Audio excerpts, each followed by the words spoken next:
살다 보면 말 한마디가 오래 남는 날이 있어요. 그 말이 화를 내며 던진 말이었는지, 억울해서 나온 말이었는지, 맞고 나서 튀어나온 말이었는지, 그건 사실 중요하지 않더라고요. 중요한 건 그 말을 들은 사람이 그날 이후로 예전처럼 못 산다는 거였어요. 오늘 이야기의 시작은 바로 그런 말 한마디예요.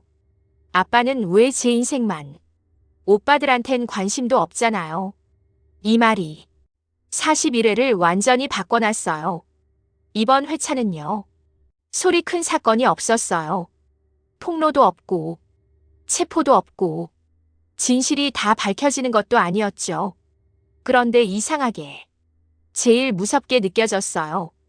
왜냐하면 사람들이 각자 다른 방향을 선택하는 회차였거든요.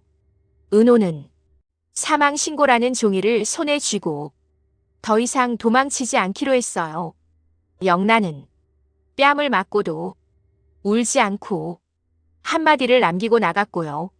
성재는 알고도 말하지 않기로 했어요. 그리고 박진석은 그동안 철석같이 믿어왔던 고성희를 처음으로 의심하기 시작했어요. 41회는 진실이 터지는 이야기가 아니라 진실이 움직이기 시작하는 이야기였어요. 그래서 이 회차를 놓치면 앞으로 나오는 모든 폭발을 이해하기가 어려워져요. 오늘은 누가 잘못했는지 따지는 시간이 아니에요. 누가 언제부터 의심하기 시작했는지 그 시작점을 함께 보는 시간이었어요. 지금부터 들으실 이야기는 큰 소리 없이 가장 깊게 파고드는 이야기예요. 이제 시작할게요. 죽은 사람으로 살아있다는 말 들어본 적 있나요? 살다 보면 사람이 억울할 때가 있잖아요. 말 한마디 잘못 나가서 오해받을 때도 있고, 남이 만든 소문 때문에 상처받을 때도 있고요. 그런데 오늘 이야기의 시작은 그런 수준이 아니었어요. 살아있는데 서류상으로는 이미 죽어있는 사람 이야기였어요. 이게 남의 얘기 같지 않게 들린다면 오늘 끝까지 들어주셔야 해요. 이 장면이 화려한 날들 41회의 시작이었고, 이 드라마가 이제 진짜 어른 드라마로 들어갔다는 신호였거든요. 은호는 아무 일도 없다는 듯 하루를 시작하려고 했어요. 늘 그랬듯이 조용히 커피를 내리고 사람들 눈치 보지 않고 자기 몫의 하루를 살 준비를 하던 순간이었죠. 그런데 단 한 장의 종이가 은호의 시간을 멈춰 세웠어요. 어릴 적 사망신고. 이 말이 눈에 들어오는 순간 사람 머릿속이 이상하게 조용해졌어요. 소리도, 분노도, 눈물도 한 박자 늦게 오더라고요. 은호는 그 자리에서 화내지도 않았고 울지도 않았어요. 그냥 이런 생각이 먼저 들었죠. 아, 그래서였구나. 그래서 늘 기록이 어긋났고, 그래서 어디에도 온전히 속하지 못했고, 그래서 나는 항상 설명해야만 했구나. 은호는 깨달았어요. 자기가 불운했던 게 아니라 처음부터 지워진 사람으로 살아왔다는 걸요. 이게 얼마나 무서운 일이냐면요. 사람은 자기가 실패했다고 느끼면 다시 일어서려는 마음이라도 생기잖아요. 그런데 자기가 애초에 없던 존재였다는 걸 알게 되면 다시 일어설 자리 자체가 사라져버려요. 은호는 그동안 수없이 참았어요. 가족 때문에, 오빠 때문에, 엄마 때문에, 그리고 늘 상대가 어른이라는 이유로요. 그런데 이 사망신고 하나로 모든 참음이 의미를 잃어버렸어요. 이건 감정 문제가 아니었어요. 이건 인생의 자격을 박탈당한 문제였어요. 고성희는 이 사실이 드러났는데도 목소리를 높이지 않았어요. 사과도 하지 않았고요. 오히려 차분하게 말했죠. 조용히 살면 서로 편할 거라고요. 이 말이 얼마나 잔인한지 겪어본 사람은 알아요. 조용히 살라는 말은 가만히 있으라는 뜻이 아니라 없던 사람처럼 살라는 말이거든요. 은호는 그 말을 듣는 순간 처음으로 확실히 결심했어요. 도망치지 않겠다고요. 지금까지 은호는 항상 피해 다녔어요. 선을 긋고 관계를 끊고 자기가 사라지면 문제가 해결된다고 믿었죠. 하지만 이번에는 달랐어요. 이번에는 자기가 사라진 게 문제의 시작이었거든요. 은호는 처음으로 되찾겠다고 마음먹었어요. 사랑도 아니고 복수도 아니었어요. 이름이었어요.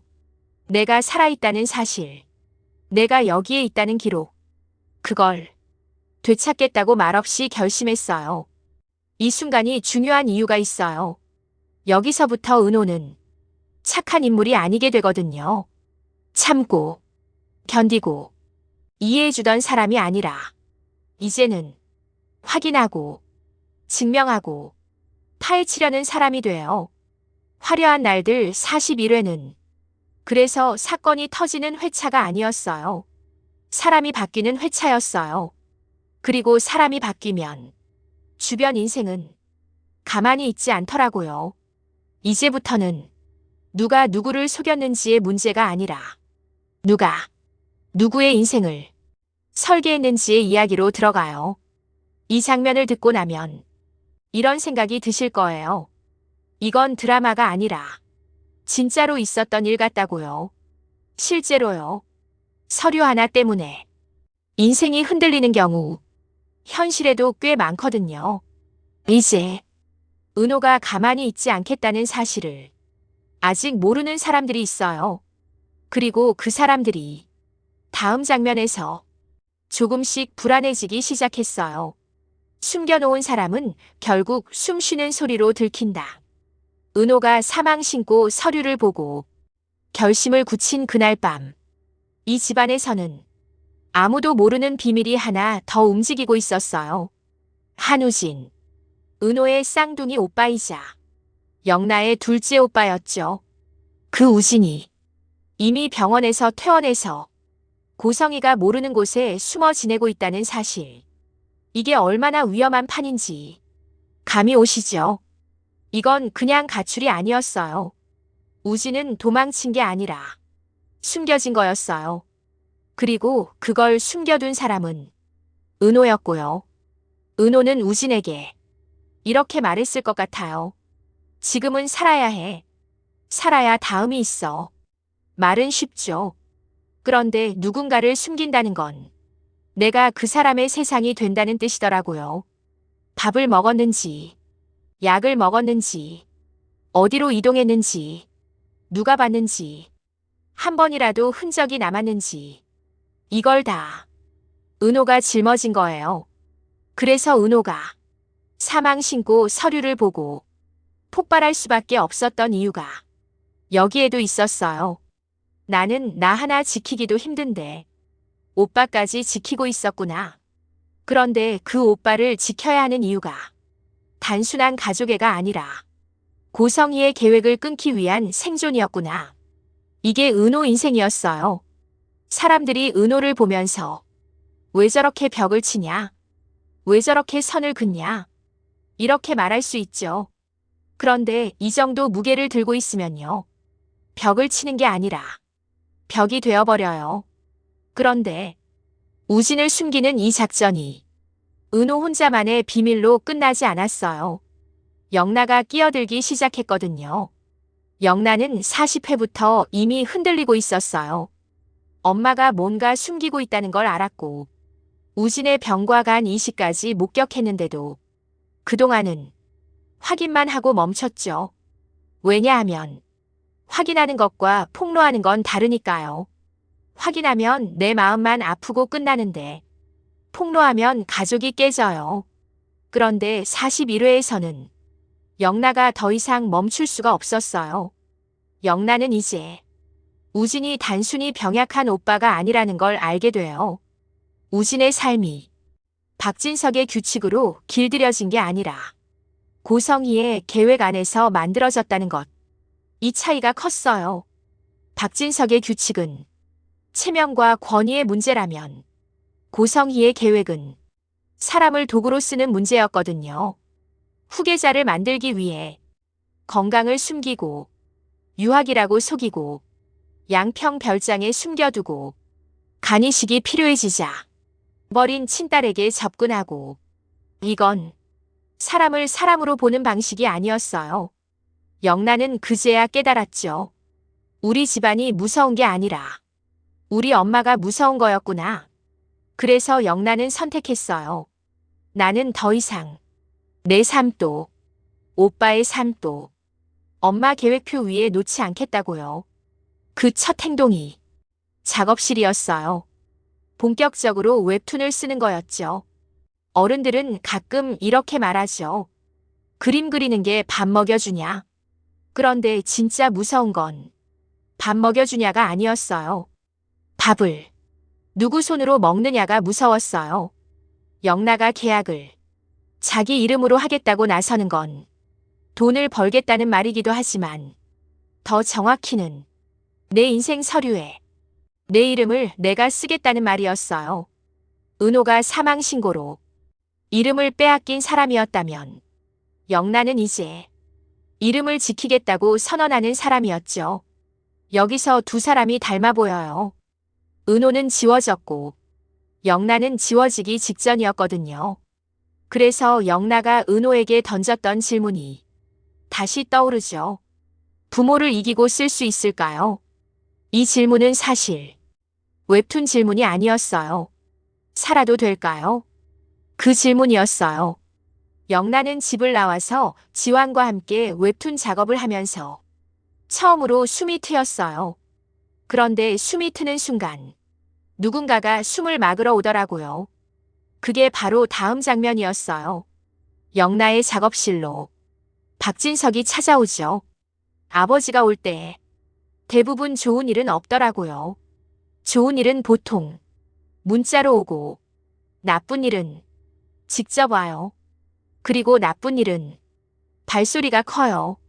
이제 영나는 자기 이름으로 살겠다고 선언했고 은호는 우진을 숨겨서 살려놨고 고성이는 그걸 몰라요. 모르는 사람은요. 더 무서워요. 왜냐하면 모르는 사람은 아직 죄책감이 없거든요. 아버지라는 사람은 왜 집안에서 더 무섭나. 영나가 지환이와 함께 작업실에 있던 날. 사실 별일 없는 하루가 될 뻔했어요. 그런데 누군가 작업실 계단을 올라왔어요. 박진석이었어요. 진석은 문을 열자마자 주변부터 훑었어요. 영나가 숨기던 삶이 아니라 영나가 선택한 삶이 보였어요. 진석은 딸을 걱정해서 온 게 아니었어요. 물론 겉으로는 그렇게 말했겠죠. 집으로 가자.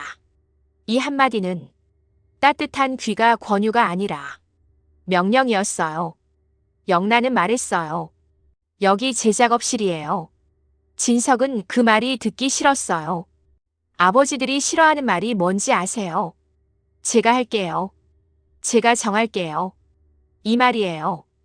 이 말은 아버지 귀에는 당신 필요 없어요. 이렇게 들리거든요. 진석은 영나 손목을 잡았어요. 강하게요. 너무 자연스럽게요. 이게 더 섬뜩했어요. 폭력은 꼭 주먹만이 아니더라고요. 손목을 잡는 순간 상대의 선택권을 없애는 거였어요. 영나는 저항했어요. 소리 지르지도 않았고 물건을 던지지도 않았어요. 그냥 버텼어요. 그 버팀이 진석을 더 화나게 했어요. 영나가 끝까지 버티면 진석은 자기 권위가 깨진다고 느끼거든요. 자기 집 거실에 영나를 세워놓고 나서야 비로소 본색이 나왔어요. 네가 지금 뭘 하는 줄 아나? 영나는 답했어요. 제 일하는 중이에요. 그 순간 진석 얼굴이 굳었어요. 진석이 원한 답은 이거였거든요. 죄송합니다. 잘못했습니다. 다신 안 하겠습니다. 그런데 영나는 그 말을 안 했어요. 왜냐하면 영나는 잘못한 게 없었으니까요. 진석의 분노는 여기서 폭발했어요. 그리고 예고편에 나왔던 그 장면. 진석은 영나의 뺨을 강하게 내리쳤어요. 이 장면이 무서운 이유는 거실이 안전한 공간이라는 믿음이 한순간에 깨져버리기 때문이에요. 영란은 그 손을 맞고도 눈을 피하지 않았어요. 사람이 진짜 어른이 되는 순간이 언제냐면요. 아픈데도 내가 틀린 게 아니라고 확신할 때더라고요. 영란은 그 순간 아버지가 믿는 질서가 뭔지 정확히 봤어요. 사랑이 아니라 체면이라는 걸요. 딸이란 존재가 한 인간이 아니라 집안 간판으로 취급돼 왔다는 걸요. 영란은 조용히 말했어요. 아빠는 저를 딸로 키운 게 아니고 집안 체면으로 키웠죠. 이 한 줄이 진석 가슴을 찔렀어요.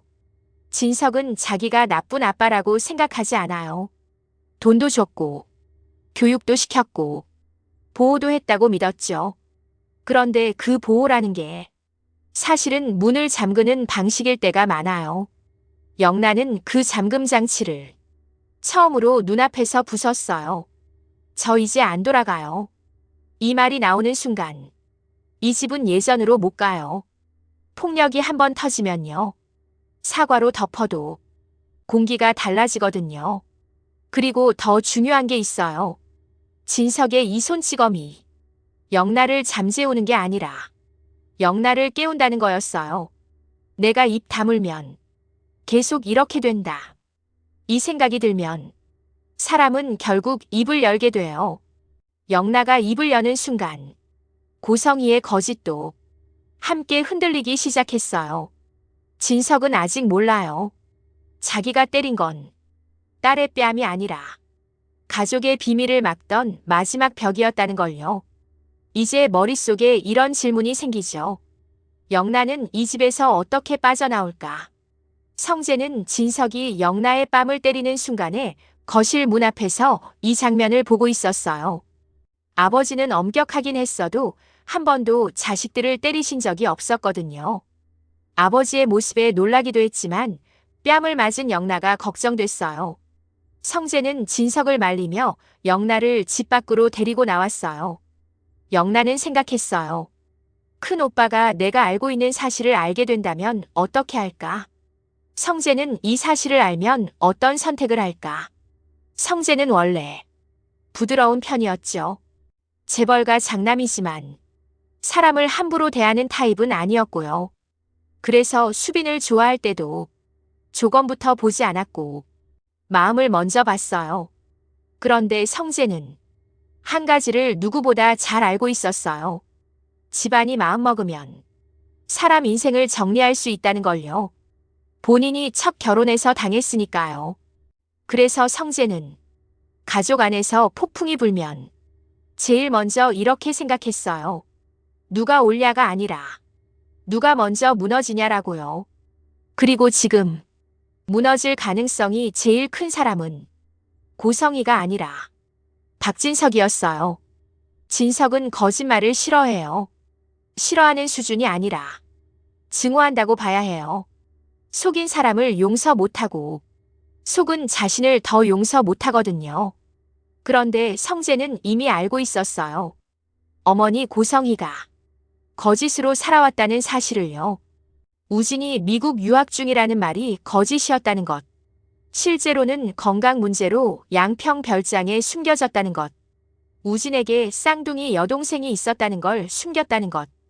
간 이식을 위해 자신이 버린 딸에게 계획적으로 접근했던 것.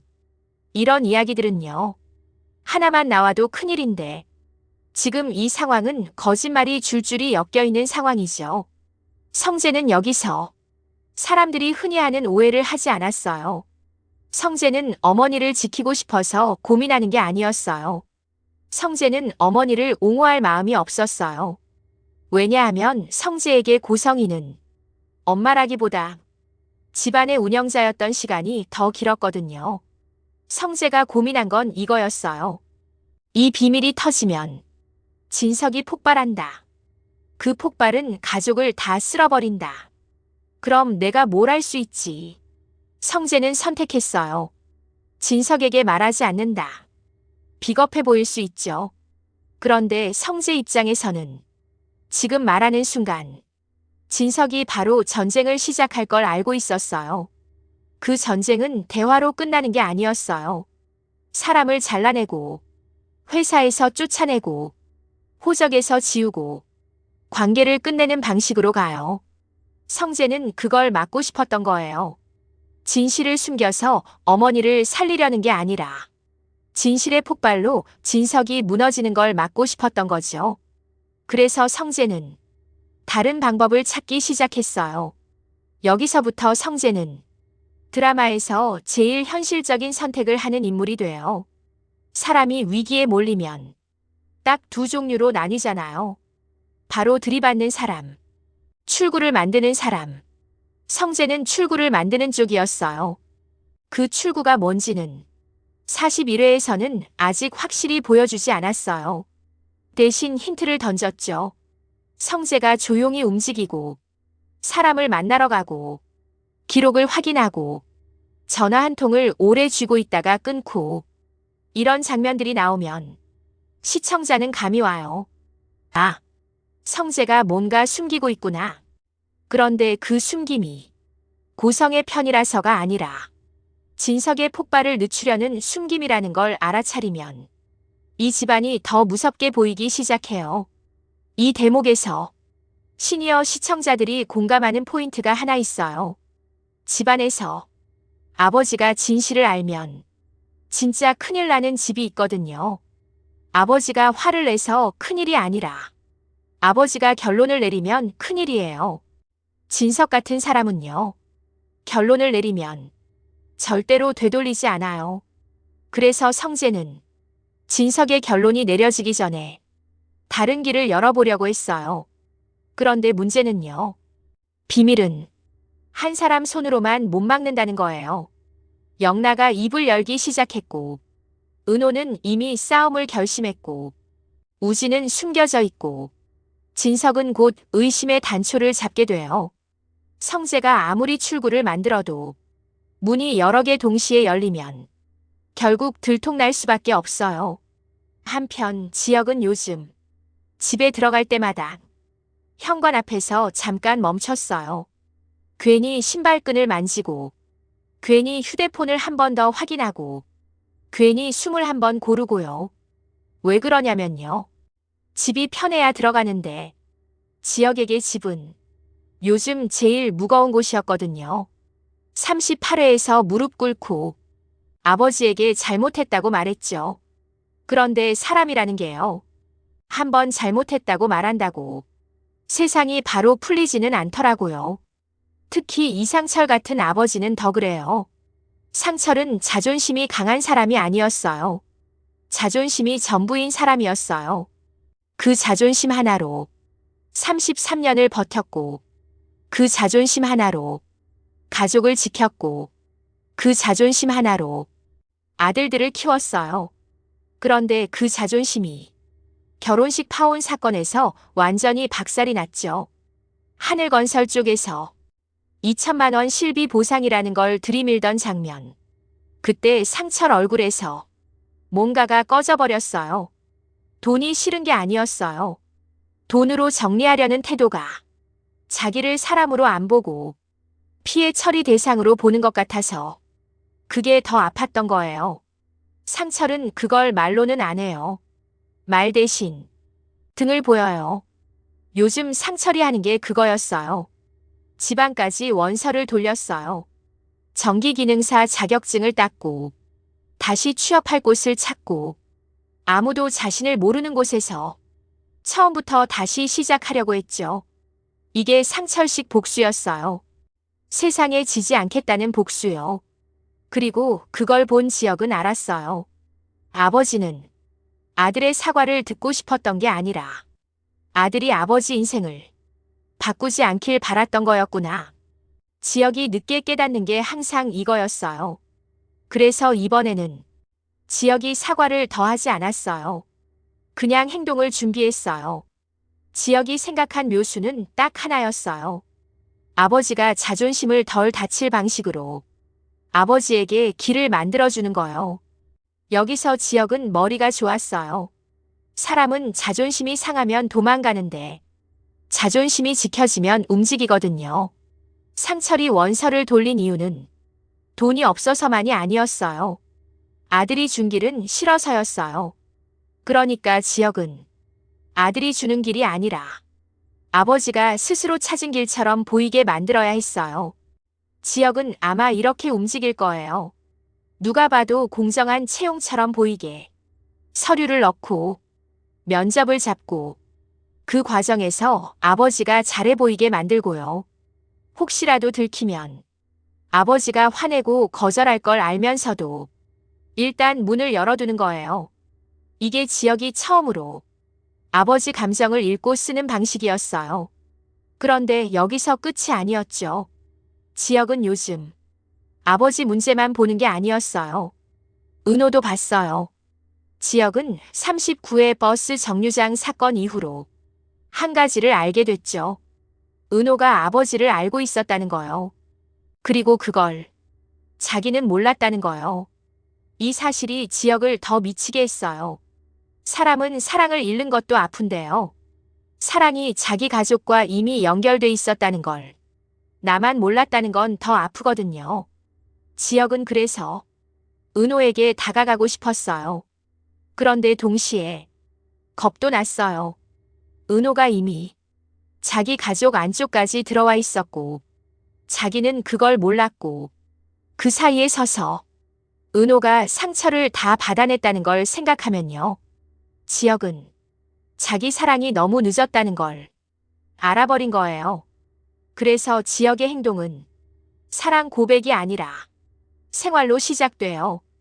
은호에게 선물 하나 더, 꽃 하나 더, 공기청정기 하나 더. 이런 게 아니었어요. 진짜로 은호가 싸우는 판에 같이 서는 방식.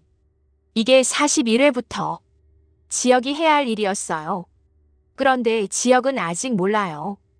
은호가 싸우는 판이 그냥 가족 싸움이 아니라 고성희라는 사람과 서류와 기록과 사망 신고까지 얽힌 진짜 전쟁이라는 걸요.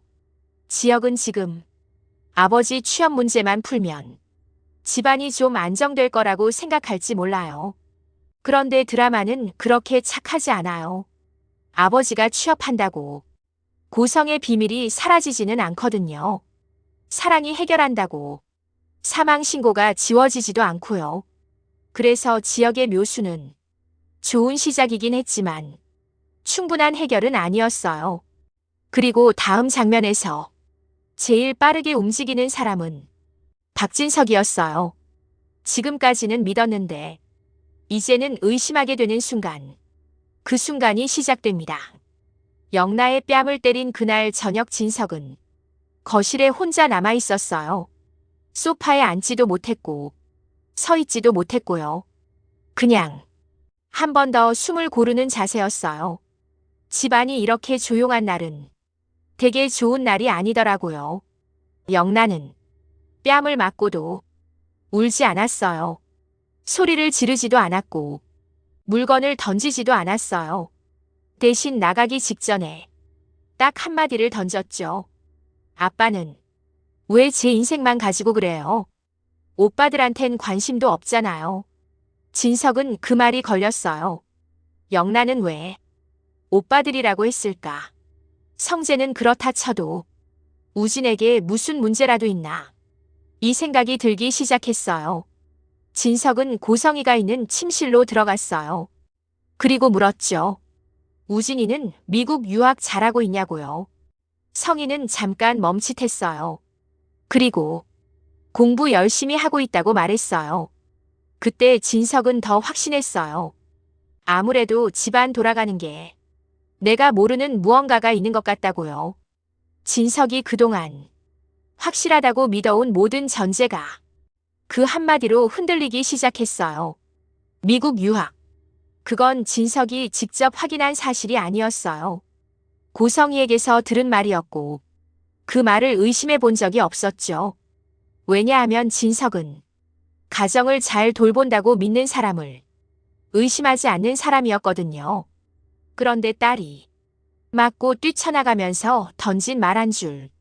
그 말은 화가 섞여 있었고 정제되지 않았고, 그래서 더 위험했어요. 진석은 알고 있었어요. 사람은 거짓말할 때는 말을 고르고, 진실이 튀어나올 때는 말을 흘린다는 걸요. 그날 밤, 진석은 고성희에게 더 묻지 않았어요. 대신 머릿속에서 조용히 계산을 시작했어요. 우진에 대해 내가 직접 본 게 뭐가 있지? 사진, 통화, 영상 통화, 학교 이야기, 교수 이름, 생활 이야기, 전부 고성의 입을 통해 들은 것뿐이었어요. 그 순간 진석 마음속에서 한 문장이 만들어졌어요. 내가 믿은 건 사실이 아니라 사람이었구나. 믿음이 깨질 때는요. 큰 사건이 필요하지 않더라고요. 작은 의문 하나면 충분해요. 그날 이후 진석의 질문 방식이 달라졌어요. 물어보지 않고 확인하려고 했어요. 소리 내지 않고 사람을 붙이려 했어요. 집안은 아무 일도 없는 것처럼 굴지만요. 진석은 이미 마음속에서 고성희를 확인 대상에 올려놨어요. 여기까지가 41회의 진짜 끝이었어요. 폭로도 없었고, 체포도 없었고, 눈물의 사과도 없었어요. 대신 더 무서운 게 시작됐어요. 믿지 않는 사람의 침묵이요.